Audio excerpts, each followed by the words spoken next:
Hello parents and students, and welcome to our next lesson, which is 5, 5, 10 as a factor.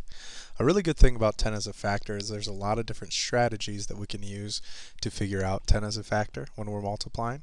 You can look at the table that we have here and you can look at some of the different facts, but I'm going to teach you a few different strategies, and we're going to focus on 10 times 5 to learn those strategies.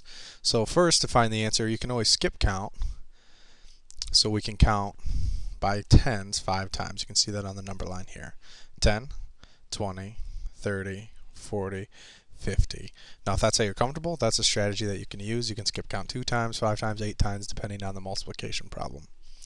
Another thing that we can use is repeated addition.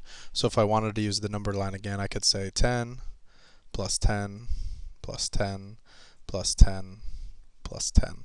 And we could add those up, which is very similar to skip counting, but you can add them up individually. Another thing that we can do is we can just take the factor that we're multiplying the 10 by, and all we have to do is add a 0. So if I'm doing 10 times 5, 10 groups of 5 or 10 rows of 5, I can copy my 5 in the tens place and then just add a 0 at the end and we'll have our answer. That's probably the simplest way you can do it. So let's do a couple down here. Number 1 says 10 times 2.